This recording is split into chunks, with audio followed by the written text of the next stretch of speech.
It's a question people often ask before starting. Why pay a professional to talk when you could vent to friends, write in a journal, or watch videos online? Having friends and family who love you is vital. That support system is a huge part of how we handle daily life and feel like we belong. But friendships are built on a back and forth. When you talk to a friend, you're usually taking turns. Even when you're struggling, you might still feel like you have to entertain them, protect their feelings, or worry about being a burden. This diagram shows the difference. On the left, those two-way arrows represent the shared energy of a friendship. But on the right, therapy is a one-way street. The relationship is entirely focused on you. You don't have to ask the therapist how their day was, or worry if you're talking too much about yourself. This creates a specific kind of partnership.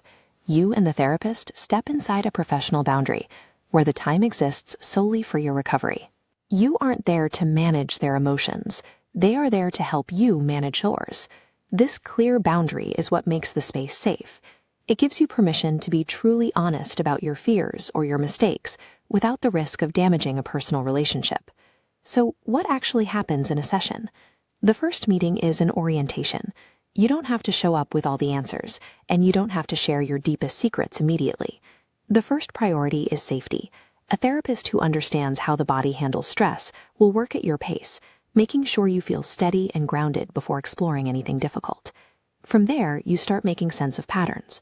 A therapist listens for the things you tend to repeat, the topics you avoid, and even how your body tenses up when you talk about certain memories. Take a look at this tangled scribble.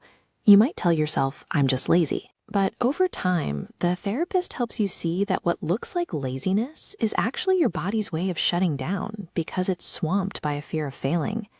Naming what is actually happening changes the map. When you have accurate words for your pain, the tangle begins to straighten out.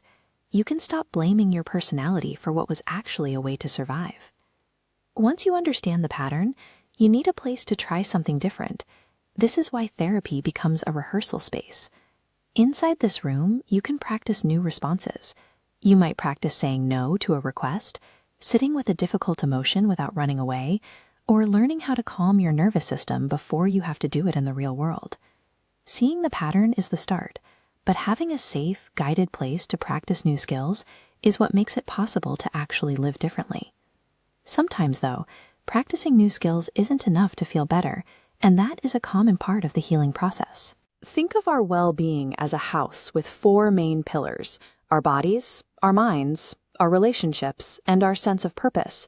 We are complex, and all these areas affect each other. Therapy does a great job supporting our mind and our relationships, but you can't always talk your way out of a physical body that is in deep distress.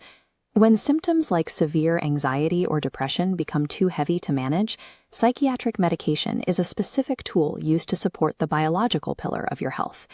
If your brain feels like it is full of thick, chaotic smoke, medication can help clear the air. It turns down the blaring alarm in your body, so you actually have the quiet and the energy needed to engage in therapy. Any decision to start, stop, or change medication must always be managed by a qualified doctor or psychiatrist. Medication and therapy work together. Helping your body find its balance is often what allows your mind to begin its healing. Healing takes time. Some weeks you might feel a sudden breakthrough, and other weeks it might feel like you're just standing still. Both of these are part of the process. Progress usually looks subtle. It's the moment you get triggered by a bad memory, but notice you recovered faster than last time. Or the moment you set a boundary and realize you didn't collapse into a puddle of guilt afterward. This is what happens when you have a dedicated space to work through things. Your pain is finally given a name, and your old survival habits are finally understood. Therapy helps you build a detailed map of your inner world, giving you the skills to choose your own direction instead of letting your past decide for you. To learn how to find a therapist in Singapore or what to expect in that first session, visit flockcare.com.sg/insights to read our full guide.